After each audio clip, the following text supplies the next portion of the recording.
Listen up, Rangers. Welcome to the Geek Chest. My name's Steve, and today in this unimportant review, we got the Bandai Namco America Godzilla 1991 action figure.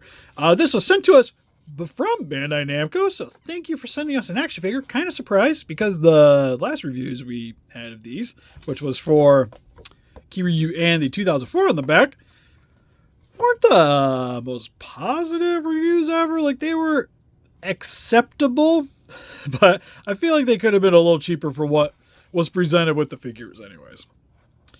If you guys like to check those out, there was previous reviews for those. Also, with these reviews, they're unedited. Go up on our Patreon in advance. If you guys like to help donate, support the channel, greatly would appreciate it. It's $1, get early access. They usually go up a day in advance.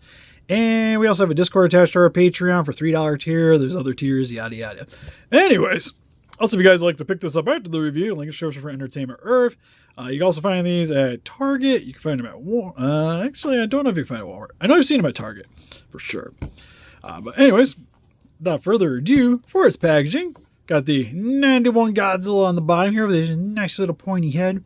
Got Godzilla there, what I'm assuming is buildings in the background. Godzilla action figure, more Godzilla on the side. Big ol'. That is the most unfocused Godzilla picture I've ever seen. Got Godzilla at the top. Back of the package again shows the other figures in the line. Still haven't gotten the -1 to see if that's any good. But we do have the atomic beam. It's got 17 points of articulation. You can... Oh, recycles. Got it. I was like, what does that even mean?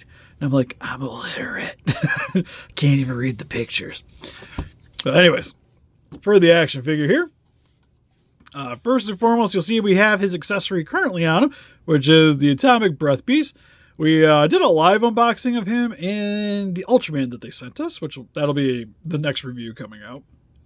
Which for the beam, it's made out of a bit of a softer rubber. It's translucent blue. It's got a little bit of a crackling effect on the beam. Gives it some nice added detailing. It's actually a bit hollow on the inside, so it's got a bit of give to it, which is nice in terms of like play value for kids, because you don't have to really worry about this thing breaking at all. For collecting purposes, it does, because of the weight on the beam here, it does sag the mouth a little bit. So it's hard to get them to look super natural while doing it. It's not bad. Also, you can kind of have like shooting a little cockeyed side angles. And then if you want to swap out the effects piece, it's just on a ball joint. So what I do is I just kind of push at the base of the nose here. Push out the jaw. And then you take the extra little jaw bit. Stick it into the mouth. And now you got your fully articulated mouth region here. Which, one thing I will say right off the rip with these guys, compared to our previous ones, is the detailing of this guy is so much better. Where you can see a lot of the nice skin detailing throughout the entirety of the figure. It's not like dumbed down detailing like you'd see on like some of the Playmates, where it's like the head and the limbs look good, but then like the body would look kind of so-so. Everything actually looks really nice. It kind of gives me Treadmaster vibes. Treadmaster, almost like mini Super 7 vibes, with the depth of for the scaling. Dorsal spines look good. It's got a little bit of that frosted gray on the top of the dorsal spines, and it transitions pretty much all the way to the tip of the tail, which is also really nice to see. It's not... the way I'm going to word this is make it sound bad. It's not the cleanest look. It's just literally airbrushed over top of it. But it's nice to see that it goes all the way to the tip of the tail, because a lot of the times it's usually kind of skimped out once you get so far down the tail. So it's nice to see that kind of consistent detailing. Same with it goes up to the top of the head as well. Also, her eyes look really nice, where it's got almost kind of like a dark reddish color and the black for the pupils. Eyes are looking straight.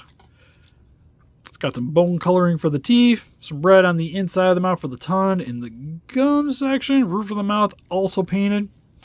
Sort of has Bandai vinyl vibes, where they're not individual teeth, they're just kind of molded into the plastic around it, which works for me.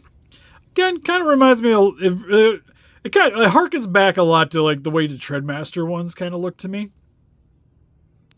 But detailing looks really nice. Paint job is also solid too, where you got the nails are painted. Not on the undersection, to be expected. Same with on the top of the nails too. So it's pretty much got paint everywhere you would expect Godzilla to have.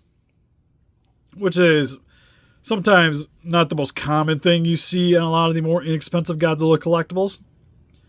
And honestly, like, for the size and the price point, and what we had previously, this guy's detailing is actually really, really sweet.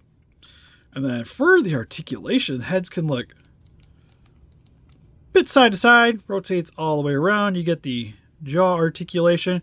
Arms can go up and down, rotate forward and back. It's got a nice hinge at the elbow. Got a wiggle at the elbow. Hands rotate forward and back. Legs also forward and back. Bit of rotation. Single jointed knee. Feet move side to side, forward and back. Rotate all the way around. Tail, probably the least impressive thing on this guy, because it does have 3 separate sections, but for the most part, it's kind of just a rotation there. At each section, you get a little bit of play with it going side to side, but it's nothing crazy. So for the most part, it's articulated, but not the most crazy articulation. And honestly, if they could maybe extend the joint just like a little bit, just so you get a little bit more side to side play, I wouldn't even think you'd have to add more jointed sections. Like, it doesn't need to get like anywhere near the realm of monster arts for me. But if there's maybe a little bit more gappage here, just so it could have a little bit more of a wiggle, I think would be acceptable on this guy, without distracting too much from the sculpted detailing. And overall, I think this guy's sweet. Honestly, it's probably the most impressive small Godzilla figure I think we've gotten in a while. It even just, like, it looked like, you can tell that this is like 91 too, because it has the pointed top and everything. Like, it kind of hurts my feelings a little bit, but the overall like shape of this guy I kind of like better than the Haya that's currently out, at least from images I've seen. I haven't got it in hand personally to really compare it, but I love the silhouette of this thing so much. And it's got solid sculpted detail, articulation's solid. Honestly, I think this guy's a pretty big win. Like, as a kid, this guy would have been like my favoriteest thing ever. Like, he even has a beam. Probably would have lost this thing, but he has a beam. It's more than I get with some other toy lines. yeah, I'm super impressed with this thing, especially like compared to the Kiryu in the 2004, and then shifting to this guy. This guy is a dramatic improvement over those ones, and kind of has me excited for, there's a Burning Godzilla and Destroya that's going to be coming out for this line. I'm pretty stoked for that. Oh, actually, now that I'm looking at this, there is one, I would say, slight negative of this guy, is he does have a steam line coming down the body section here, because I think it's just the way the plastic clamped together. So it's a little bit noticeable, but on your shelf, again, nothing too crazy. I think this one, for kids, definitely probably the best Godzilla figure you can get them. It looks good, comes with accessories, it's posable. Like, if they keep supporting this line and they keep them in this realm, best Godzilla kids Godzilla toys to buy, period. For collectors, for the price point, because these guys are what, 20, 25 bucks, somewhere around there, I think it's got enough articulation and the detail wise. I like it better than the mini Super 7s, for sure. Like, this is what the mini Super 7s should have been, to me anyways.